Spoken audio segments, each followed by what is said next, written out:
The Amish are a religious group that I am extremely fascinated by. The more I study the Amish, the more it's clear that they live in a completely separated world, and that it's all by design. And I am making this video so that we can better understand the Amish by shining a light on their private lives. The Amish have the lowest rates of depression, anxiety disorders, and schizophrenia in America, and have less than half the United States suicide rate. The Amish also have the highest fertility rates in North America. In fact, the Amish's self-reported life satisfaction and happiness levels are tied with that of the 400 richest Americans, for first place.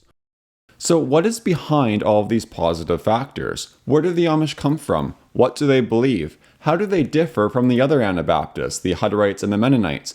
And what exactly are, settlement by settlement, the fertility rates of the Amish? Well, the Amish originate from the Protestant Reformation, which began in 1517 AD, when Martin Luther nailed his 95 Theses on the door of Germany's Wittenberg Castle Church. This broke the Western Christendom in two, and as more Protestant groups were created, the Christendom was broken into 3 and then 4, and so on, into countless sects and offshoots of Protestantism. And the earliest of these countless branches of Protestantism was Anabaptism.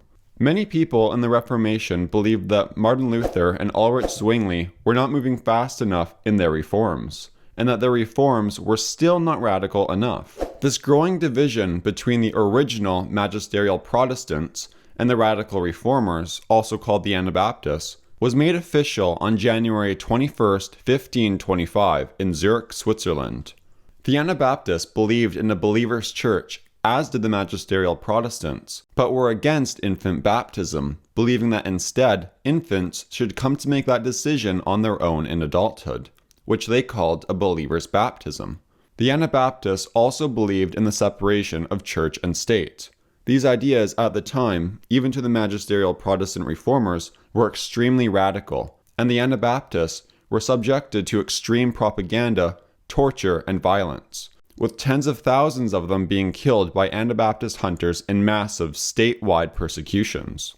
In 1693, the leader of the most traditional Anabaptist sect, Jacob Ammon, who the Amish will later get their name from, wanted the other Anabaptist group, the Mennonites, to adopt the practice of shunning, or excommunicating those who break community laws. The followers of Ammon supported the practice of shunning, while the Anabaptist opposition, led by Hans Reitz, were against it. This caused the Anabaptist movement to split into 3 distinct groups, with the most conservative group breaking off from the now Mennonites and the Hutterites, with the name Amish. However, we already made an entire video dedicated to the story of the Anabaptists. We covered the Anabaptist founding and the Anabaptist beliefs, as well as their expansions and persecutions, right up to the Schism in 1693. So after this video about the Amish, definitely check out the Anabaptist video to fully understand the roots of the Amish, the Mennonites, and the Hutterites. The link for this video will be in the description below. After this schism in 1693, the magisterial Protestant and Catholic state churches only intensified their statewide persecution of the Anabaptists. And in the 1700s, the Amish began fleeing from persecution in Europe to America. From the 1720s to the 1760s, 500 Amish members immigrated to Pennsylvania, and in the 1800s, another 1,500 Amish immigrated, predominantly to the upper Midwest. After settling in predominantly German-speaking areas of Pennsylvania, the Amish Americans wrote to the Amish in Germany for advice on how to conduct church business in their new country. In the mid-18th century, the German and Amish Americans co-developed the Ordnung. Ordnung meaning order and discipline in German. And the Ordnung is a set of oral traditions passed on from generation to generation, outlining the basics of Amish faith and helps to define what it means to be Amish.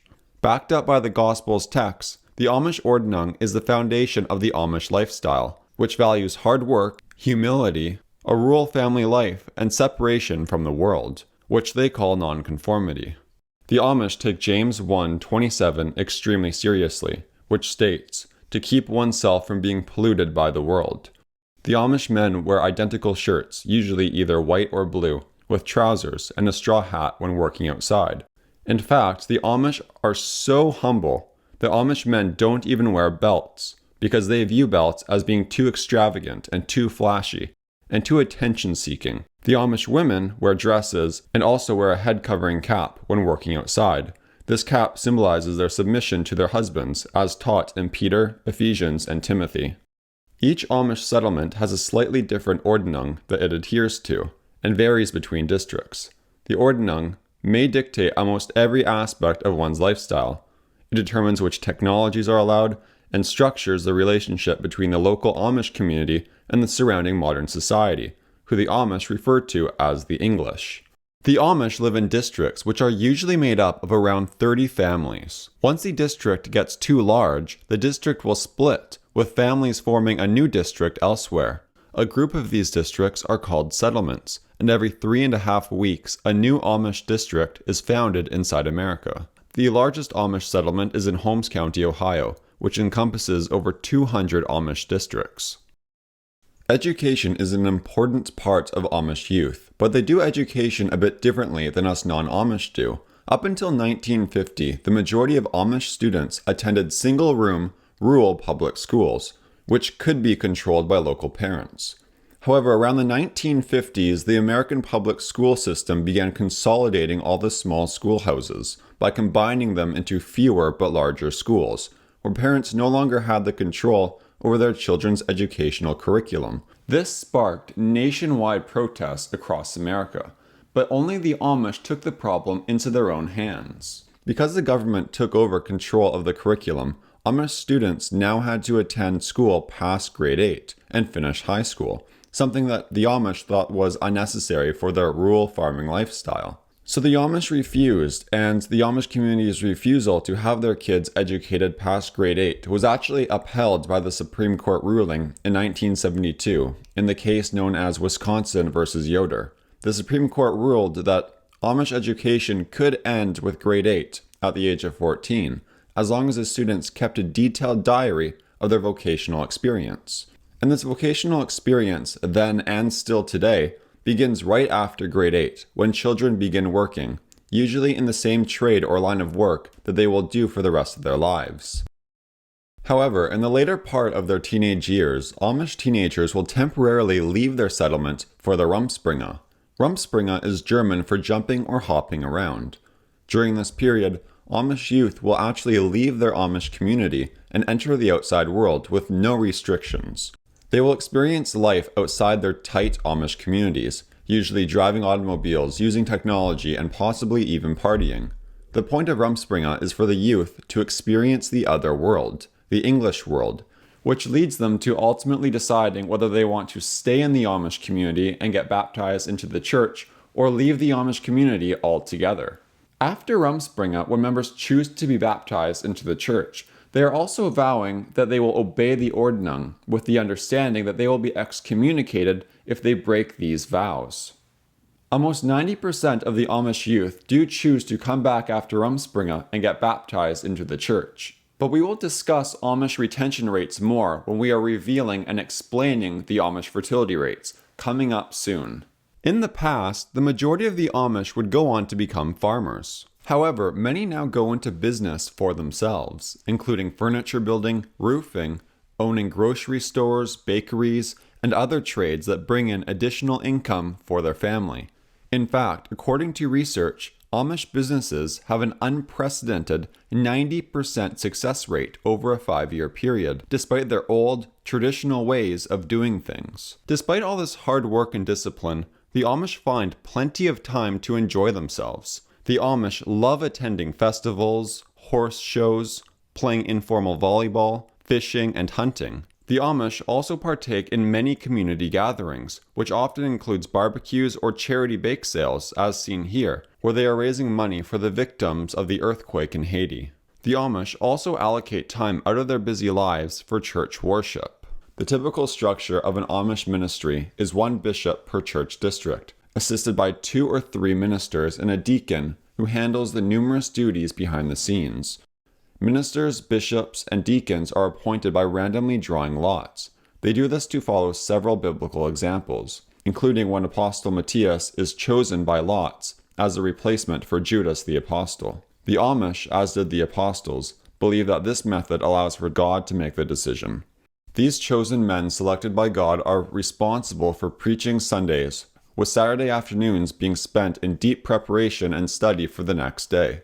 These men are not compensated for this work, and will usually hold these positions for life, and must fit this additional work into their family and work duties. When the Amish do have church services, families in the Amish community take turns holding church services in their own homes, with a preacher standing in the middle to deliver his message. When it comes to technology, the Amish are famous for driving horses and buggies and rejecting most modern technologies. Their views on technology, as discussed earlier, are based on the Oradung, which varies between settlements. Certain technologies are adopted on the criteria of whether or not they will benefit the community spiritually, socially, and financially, and in that order, as the Amish abide by the abbreviation JOY, meaning Jesus first, others second, and yourself last.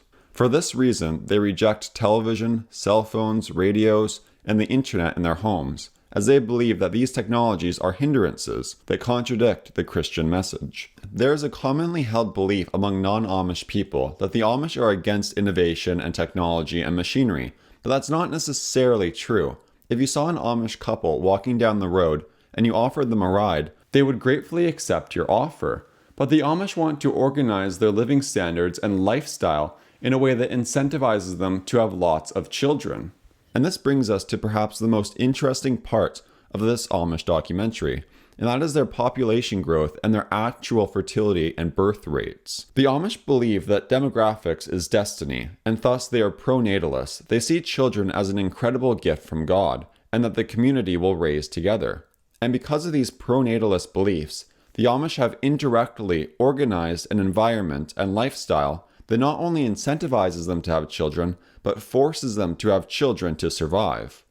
Now, fertility rates vary between the states, and even across the Amish settlements. Typically, the more traditional the settlement, the greater the rejection of modern technology, and thus the higher fertility rate. Before I share their fertility rates, I want you to understand the Amish's worldview. Look at the Amish's worldview like this. Before innovations such as the automated farming equipment, washing machines, automated cow milking machines, dishwashers, without all of that increased efficiency and productivity, you had to have a lot of children to survive, to work the farm, to do the chores, and most importantly, to look after you when you were elderly, as there were no government retirement programs such as Social Security to rely on. But with increased farming innovations and farming equipment, the amount of people needed to work a farm and survive dramatically decreased. If an Amish couple were to adopt a washer and drying machine, a dishwasher, modern-day farming equipment, electricity, automobiles, and cell phones, this would greatly increase their efficiency, but greatly reduce the amount of manual working hours required in a day. And suddenly, having 8 kids would result in lazy children who don't work, and thus not cooperate through struggle, opting instead for non-stop, day-long iPad use. But if the Amish couple can resist these more productive and efficient devices, they have a more practical reason for having lots of children, other than simply a love for them. The Amish are not anti-technology per se. They just value familial social cooperation through hard work and struggle over efficiency and productivity. Another way the Amish have indirectly incentivized themselves to have children is by not contributing to nor collecting from Social Security, which was upheld by the US Congress in 1965. Instead of relying on the government, the elderly and disadvantaged Amish rely on their children and community. Think about it like this. The Amish live a life knowing that there is going to be absolutely no safety net for them when they are too old to work, which incentivizes them to have lots of children. Because the fewer children an Amish couple has, the fewer caretakers they will have to look after them when they are too old. Okay, so a population needs a fertility rate of 2.1 to replace itself, and anything over 2.1 causes natural growth of that population. Because the Amish have a fertility rate far above the replacement level of 2.1, as we will see shortly, they have seen a huge increase in their population. This pronatalism has brought the Amish population from about 1,500 in the 18th century to over 336,000 as of 2019. The Amish population increased from 125,000 in 1992 to 336,000 in 2019. That's a 167% increase. Now compare that number to the entire United States population increase of 28% over the same time. The Amish population grew 6 times faster than the United States population between 1992 and 2019. Okay, so now for the actual Amish fertility rates. In 2004, 2 researchers, Thomas Myers and Stephen Nolt, published a book called An Amish Patchwork, where they revealed the fertility rates of numerous Amish communities inside the state of Indiana. In Kokomo, they wrote that the fertility rate was 6 children per family household. In the Elkhart and LaGrange counties, it was 7 children. In both Allen County and Davies County, the average number was 8. And in Adams County, Indiana, the average fertility rate was 9 children per couple. This was far higher than the United States average fertility of 2.05. However, more recently in 2018, the demographer Lyman Stone wrote an interesting article titled, "How Long Until We're All Amish?" To overcome the lack of data regarding the modern fertility rates of the Amish communities, he instead found the fertility rates of household couples that 1. Spoke Pennsylvania Dutch, which is the language exclusively used by the Amish, and secondly, number 2, no phone in the household. Using data sets of surveys and censuses from the IPUMS, Stone found that these 2 added filters increased the fertility rate dramatically. Households that spoke Pennsylvania Dutch and also had no phones in their household had an average fertility rate between 6 to 7 births per woman across America. As Stone wrote, that's genuinely remarkable, and that does not include twinning. That's just the delivery count. Looking at the Amish fertility rates, if the entire American Amish community were its own country, it would have one of the highest fertility rates in the world. However, apart from the high fertility rate of the Amish, another variable is in play as well. These are the retention rates of the youth for every religion in America. However, Pew Research did not include the Amish, a Christian sect, who, according to PBS, has a retention rate of between 85 and 90%. So this high retention rate, meaning those who return from Rumspringa and get baptized into the church, combined with a very high fertility rate, made an Amish population explosion inevitable, becoming an increasingly powerful political force, which we will talk about shortly. But you can see, by avoiding modern technology, the Amish have increased the workload needed to survive, forcing themselves to have many children, which also increases the struggle that the family will have to overcome through cooperation. The Amish believe that families in the community should work and struggle together, and rely on their communities instead of their government. And this brings us to 2 really interesting questions. Do the Amish vote? And if so, how do they vote? Now, surprisingly, I actually did find out what percentage of the Amish vote, and which percent are Republican, Independent, and Democrat.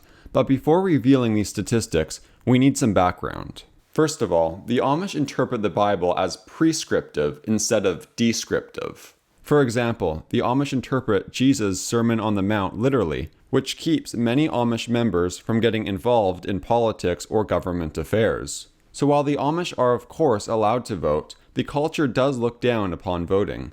When the Amish do vote, it's generally only when a local issue is on the ballot, or an issue that may directly affect their religious freedoms. Now, before sharing how the Amish vote, it's important to know which political parties have been reaching out to the Amish for support. In 2016, a few pro-Trump posters were put up, trying to increase the turnout of these traditional Amish communities. These posters highlighted Trump's business successes, family values, and pro-life abortion policy. Stephen Nolt, a professor at Anabaptist Studies at Elizabethtown College, said that while a third of the Amish in Lancaster County remain farmers, the majority of them are now owners of small businesses. Important issues for them are limiting the regulation of businesses by governments, limiting taxation, and securing religious liberty, classic Republican values. However, Donald Craybill, also a professor at Elizabethtown College, said that while the Amish do tend to respect successful business executives, Donald Trump's boastful style is antithetical to their passion for humility. Okay, so what percentage of the Amish vote? And of those, who do they vote for? Well, the researchers at Pennsylvania's Elizabethtown College's Youth Center for Anabaptist and Pious Studies did an in-depth study and found that only 3% of the Amish population actually voted. And of those Amish voters, 90% were registered Republicans, 9% are registered Independents, and 1% are registered Democrats. There's apparently even a saying that the Amish don't vote, but they pray Republican. While very few Amish individuals vote, there are certainly political issues that the Amish care a lot about, such as religious liberties. Many historians have claimed that America's liberty was key to the Amish's survival when they escaped from Europe's state-enforced persecutions. If America were to become intolerant of the Amish's own educational system or healthcare situation and intervened, this could very well kill the Amish's isolation of the English world and destroy their community entirely. Now that we know that the Amish can vote and who they overwhelmingly vote for, do they pay taxes? The Amish often get criticized for having the right to vote while not having to pay any taxes. However, this actually is not true, and it's a mainstream lie. The Amish pay all the taxes that Americans pay, including income, estate, sales, corporate, school, and property taxes. In fact, many of the Amish have to pay school taxes twice for both public schools and their own private Amish schools. However, the Amish do not contribute to Social Security, as we discussed earlier, which of course forfeits their right to collect Social Security payments in the future. This was upheld by the United States Congress in 1965, as the Amish perceived Social Security as a form of commercial insurance, which the Amish community opposes. In fact, the Amish have actually been described as the ideal citizen and neighbor. They support local business by purchasing products from only close-by brick-and-mortar stores, refusing to buy anything online. The Amish lifestyle of rejecting many modern technologies has also made them very environmentally friendly. As a community, the Amish are very engaged in charity works. They hold large bake sales, auctions, quilt sales, and charity dinners. One example are the annual charity dinners that the Amish host. In this particular charity, the Amish are seen raising money for the victims of the earthquake in Haiti. Their willingness to help non-Amish was seen again during the ongoing COVID-19 pandemic, when the Amish made tens of thousands of face masks and gave them out to the surrounding non-Amish communities free of cost. Thank you so much for watching this entire Amish documentary. If you liked it, please like the video, subscribe to our channel, and share this video. I will see you next time.